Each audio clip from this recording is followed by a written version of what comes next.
haven't really decided who's going to take us in. I'll say welcome to Talking Point Live. Okay, you got a little frog in your throat. I do. Getting over a cold, but it's pretty much gone. Halloween though, right? Is that? Can you get away with having a frog in your throat on Halloween? I suppose so.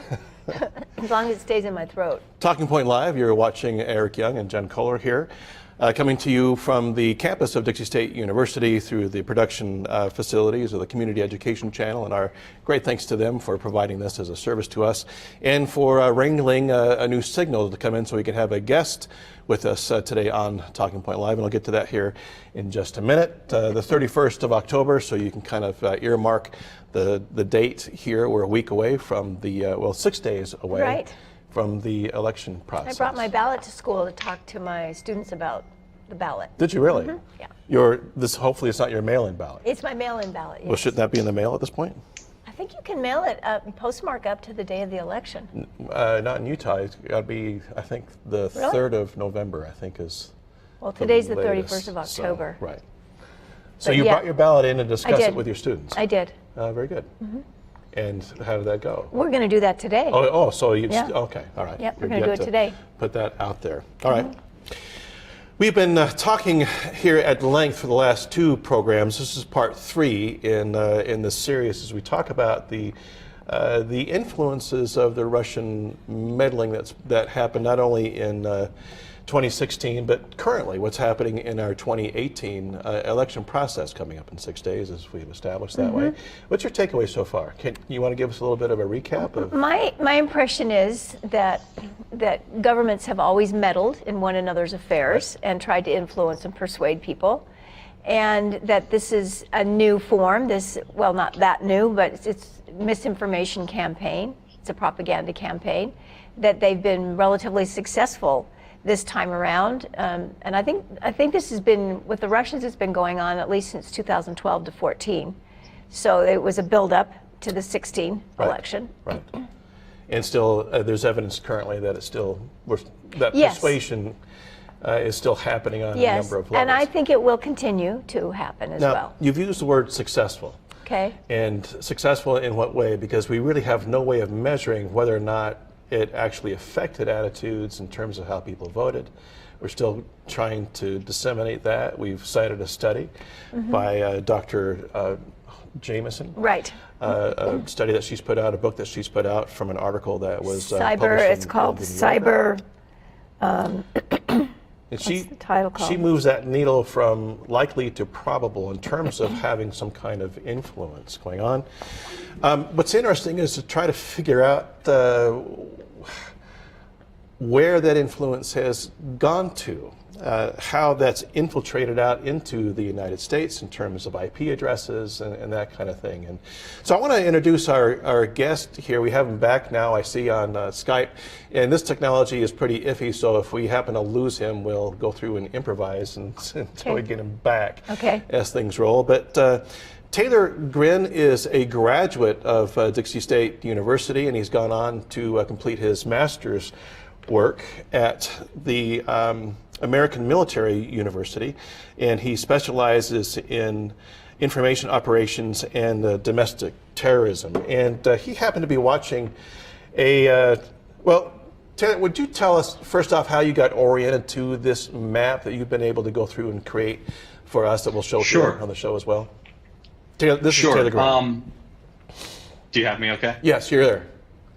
Okay, so I've been following the Internet Research Agency for a couple of years, pretty much since the New York Times started reporting about them. USA really operates out of the same St. Petersburg office building and is basically a spin-off of that IRA program. I was following Ben Collins from NBC on Twitter, and he posted an article that was done in the Russian language, and it included a photo with Alexander Malkovich, who's the head of USA Really. He was standing in front of a Russian language map of the USA, and it had a color-coded legend. A few individuals on Twitter started posting translations of the Russian language legend. I passed those through a friend of mine who speaks Russian to validate them. I also made some corrections to those translations. because it looked to me like Alexander was standing in front of part of the legend, and because of the angle of the photo, it was distorting a sort of dirt brown and a brick red color on the legend. Not very colorblind friendly. And so I made my own assessment about what those colors were, and then I produced a English language version of that map using symbols instead of colors, so it's easier to read, going state by state. And what the map is focused on is how USA really... Taylor, hold on sure. just one. Before you get into that, let me put some context here. Now, I'm hoping that our viewers know what those agencies are that you're talking about. Would you contextualize those for us, though, so we understand that these are Russian state agencies? Yes. So the Internet Research Agency has been tied to Russia, Russian government, and what it's involved in doing is mobilizing large numbers of Russian employees, both Russian-speaking and English-speaking. New York Times has done some really good reporting on them. And what they do is they've got a quota. So every day, each worker there needs to do 135 social media posts. And they work 12-hour shifts. And they go on to blog websites, Facebook, Twitter, Reddit. And their job is to make posts that clutter the information environment and posts that push a pro-Russian or anti-American agenda. And for them, the chaos is what's important. Right. In Russia, they're creating more division and chaos more than actually condoning or putting out a political message. Is that fair to say? Right. Well, it's important to break down the idea of shared truth, of a shared reality. In Russia, there's this idea that nobody believes their own news. And that the citizens are clever because they know that everything that they see on the news is fake. They'll hear, the sky is blue one day and the sky is green the next day, and they think they're clever for not believing anything. And they're trying to create that same information environment in the U.S., where portions of Americans just don't believe anything that they read in the media anymore because of disinformation that's been proliferated. And USA really is a spin-off of that concept, and what it seeks to do is highlight the worst aspects of American society from a negative point of view. USA really is a website. We highlighted them on our last show. I put up a screenshot and went through some of their stories and talked about that a little bit. And who's the operative behind that? So the individual that was cited in the Russian language article was Alexander Malkovich, and I can get you the spelling of his name in that article. But USA really operates out of the same St. Petersburg building that the Internet Research Agency does. I don't have direct conclusive evidence that they're working together, but it makes sense that they would. Their missions overlap significantly. Right. Lauren, I don't know if you still have that graphic from last week's show on Malkovich. If you can find that, we go ahead and... Okay, all right, it's gone. We won't worry about it. So this is fascinating. So we have a Russian state agency that is dedicated, we've talked about this for a couple weeks now, in going through and sowing the same kind of chaos domestically in the United States as perhaps what Russian state media has done with their own citizens. And then we have this website. And it's under that context then that Taylor came across a map and within this photograph, and then went through and did your own kind of a translation of the map legend. Is that fair to sum that up for you? Yes, Taylor? Yes it is. Okay, all right, so let's go ahead and pull that map up, and I'm hoping you'll be able to see it there as well. And what we have going on here are a number of icons established from coast to coast, with some concentration in the southeastern part of the United States, and then obviously up the eastern seaboard, and then your legend of what's going on there. What does this represent for us, Taylor? So what you're looking at here are what subjects USA really is focusing on by way of coverage for each state. So for example, if you look at the state of Washington, we've got my black question mark, which I assess to be immigration, and then also unemployment issues and Second Amendment issues. So if USA really was writing news that they expected to push in the state of Washington, or were writing news about Washington, they would be focusing on that issue of unemployment, Second Amendment rights, and potentially immigration. And I have those two question marks because, as I said, Alexander was standing in front of the legend. And it looked like he was obscuring a couple of the items on the legend. And I could tell that because some of the colors that were on the map were not present in the legend. I assessed that those two absent items on the legend were probably religion and immigration, both because of their absence from the rest of the legend. And it makes sense that those would be hot button issues, as well as the areas that were covered by them. So, for example, with immigration, that was a color that didn't have a point on the legend. And all of those colors were present in Mexico border states, as well as Washington, Oregon, Minnesota, and Michigan, which either have large proportions of white supremacist presence or large Muslim minorities. So I assessed that it was likely immigration was that missing piece to the legend. So let's pull that map back up again, if you would, please, there. Each one of these hot button issues then are representative of people within those states where that's the highest consciousness of these ideas, or are these targets? Is this where USA Really and the Internet Research Agency are targeting messages specifically to these voting areas or voting districts? How would you synthesize that? So my assessment of what this is the USA Really believes that for any given state, these are the issues which are most going to divide people. So, for example, again, in the state of Washington, talking about Second Amendment rights are going to most divide the people of Washington, because you've got large liberal centers like Seattle, where they are opposed to free reign, gun laws. And where they restrict handgun use in the city limits, but then the rural areas of Washington have a large concentration of gun owners, hunters, that sort of thing. So that's an issue that would divide the state of Washington. I assess that for each state, the issues that USA Really is focusing on writing about are issues that will divide the individuals in that state. So there are a number of states, obviously, that have a number of dividing aspects of that. Any swing states involved in that are particularly lit up in terms of those issues? You know, I actually find it funny that there aren't. If you look at the map, a lot of the swing states, Iowa, Pennsylvania, Florida, have a relatively low number of targeted messages compared to states which are not typically called swing states, like Mississippi, Alabama, Louisiana. The highest concentrations of multiple subjects is actually states which are solid red. I have a couple of assessments about that. On the one hand, it could be that they want to focus their message on swing states and not shotgun what it is that they write about those states. There's also been some evidence that came out of Oxford University that individuals who are far right tend to be the most susceptible to propaganda and fake news. And so if you've got those Bible Belt regions with a larger proportion of far right individuals, they're going to be more likely to absorb more divisive issues.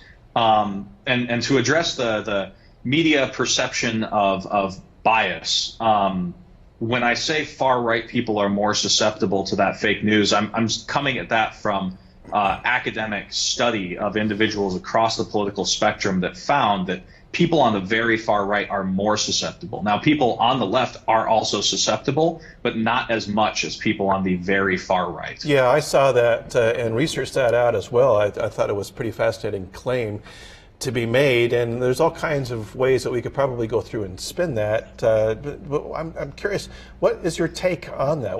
What is it about that type of thinking that leads an individual to be that vulnerable to those kinds of influences, Taylor? I suspect, so there's a researcher named Jonathan Haidt, and he has this sociological research that he calls the moral foundation theory, where he assesses that individuals put their values along a spectrum of 5 different values: care, fairness, tradition, purity, and in-group loyalty. And he's also found that liberals tend to value care and fairness, whereas conservatives tend to value that purity, tradition, and loyalty. The thing about the tradition and loyalty brackets is that they're a lot more prone, in my academic opinion, to what's called magical thinking, which is where individuals will come to the conclusion that they want to come to and then retroactively find information that backs that point of view up, and that is simply more prominent on the right, the very far right, that is. So I think that because of that magical thinking phenomenon, individuals on the far right are already predisposed to being persuaded by attractive news coverage, something that they already want to believe.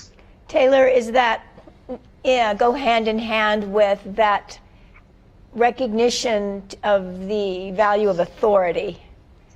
Because I remember in Haidt's Five Moral Roots, I think authority, right, was part of that in-group loyalty? Yes, it is. And so that means if somebody is speaking from a position of authority, whether or not that authority is legitimate, I don't really care what a NASA scientist has to say about fine art, but they also shouldn't care what, say, Rush Limbaugh has to say about climate change, yet they do, because he's perceived to be a in-group authority figure. So that's interesting. That's a persuasive premise as well. We have a tendency to buy into certain messages based on certain tropes that might exist within that, or based on where that message comes from. And arguing from authority is certainly one of those that has a tendency to get us to thinking differently. And right, if somebody demonstrates ethos to us, then we have a tendency to apply that respect we give them in one subject area to multiple subject areas. I think that's the point Taylor was making. Right. Just because somebody's an expert or an authority and trustworthy in one point of view doesn't mean they're an expert and trustworthy in another point of view. Any other of Haidt's ideas that way that might factor into this kind of non-critical thinking? It's interesting that we're using a very critical model to go through and describe a behavior that is not provisional. Well, I always go back in my classes to the idea that life is dangerous, and everybody knows that's on the planet, and so we're all trying to survive. Right. And so to survive, we need to stay in our tribes, because that's where we're safe, is in numbers. So we do have a tendency, this tribalism that was one of the Five Moral Roots, this in-group loyalty is a huge factor in having people think a certain way and making them reluctant to go against. And I think he's talking about confirmation bias too, Taylor, when you were talking about retroactively going back and finding supporting evidence for something. Confirmation bias? bias? Yes, absolutely. Yes. So is the inverse to this? Oh, go ahead. You've got a thought there. No, go ahead. Is the inverse of this true then? So you had indicated that perhaps on the more liberal side, liberal fringe side, that there's a tendency not to engage in this level of thought as well. Why would that be? What do you think, Taylor? So somebody once said, you can't reason an individual into a position that they didn't reason themselves in, or you can't reason an individual out of a position they didn't reason themselves into. Okay. Having spoken with, say, very radical vegans, for example, most of the time they come at that position from an emotional appeal. They are so concerned about the prevention of harm or the care for the animals that they're resilient to any arguments about, say, animal testing, as opposed to testing drugs on humans, right? Which is not to start an argument about veganism, but to say that there are individuals on the left who are so emotionally driven by their prevention of harm or their perception of fairness, those two moral foundations, that they too will be susceptible to looking at research that confirms what they already believe instead of challenging those notions. I mean, anyone's susceptible to it.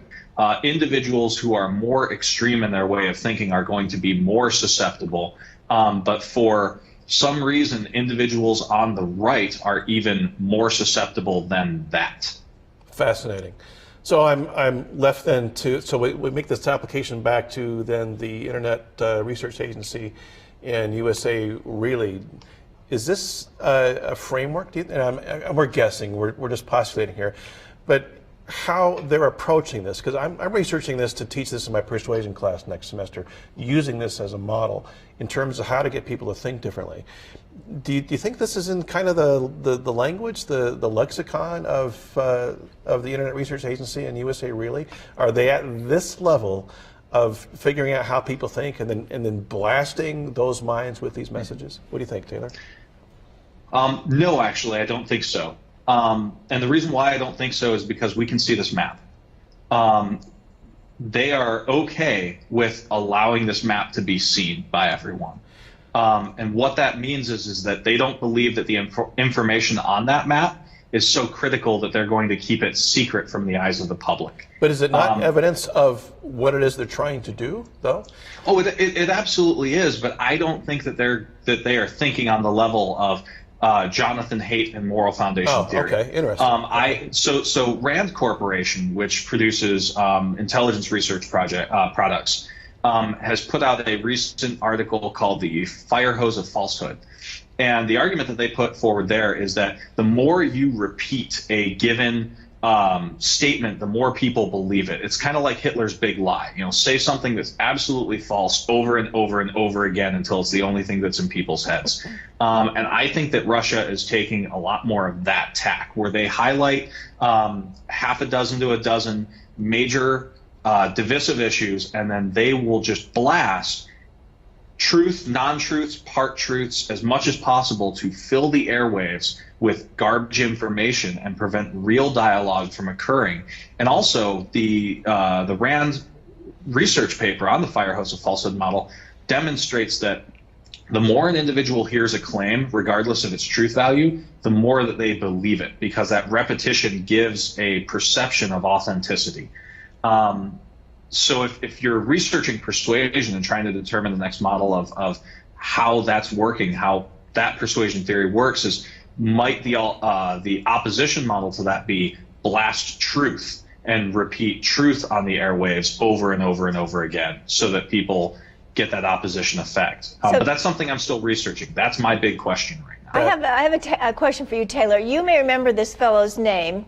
He's Russian, and he worked in the Putin administration a few years ago and had an early career in film and movie and TV and ad production, and created an office within the Kremlin that was devoted to misinformation and propaganda, working on this same model I think you're describing, where you just flood the Russian media landscape with enough nuttiness and chaos that now that population, as you were saying earlier, doesn't believe the messaging. So what the effect that it had on the population was for people to tune out and give up the notion of discovering truth, that it's not discoverable.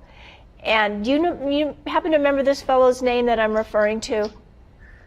I don't. Okay. I know who you're talking about. Yeah, okay. I can see his face in my head. Right, but I can't recall his name. Right, okay. Yeah, there was a really good article done on him, I want to say by Vox or possibly Slate about a year ago. I'll have to look that up for you for next time. Because it's Russian, I can't remember it even right after I read it. So right, I'm trying to recall too, because I've read the same article as well. So to sum this up then, what you're saying is we're taking really an old, and what I mean by old, I mean like Cold War era propaganda approaches and now making a really just fitting those through the channels of social media. Is that fair to say that way? Yes, I'd say that's an accurate statement. They've done this kind of disinformation before. They did it during the civil rights era, where they highlighted white individuals' fear of black individuals having equal rights, and they used provocateurs to spread that kind of fear. And now it's even easier to do through social media, the same sorts of appeals. Yeah, you know what, that kind of sends shivers down my spine a little bit in terms of the vulnerability of the people and being affected by those messages, and how can we go through and prevent this? Well, and this came up in my civil discourse class last week, and one of my students said, this is always happening. It's going to happen from both sides of the political spectrum to the point where the truth is unknowable. And then I said to my class, well, well, then maybe it's not even worth discussing. This phenomenon of misinformation. Is it worth discussing? And somebody said, that's a good question. And if we get to that point where we give up discussing it and the critical thinking around it, then they've won and we've lost. Right. I think the awareness has to be raised to the levels that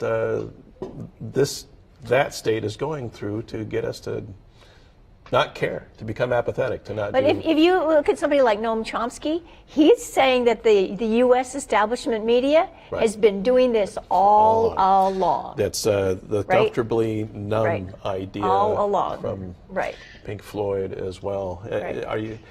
So our entire effort here is for us to get out of that numbness on some level and to start questioning sources. Taylor, what's your go-to? How do you go through and wade through that fire hose of falsehood?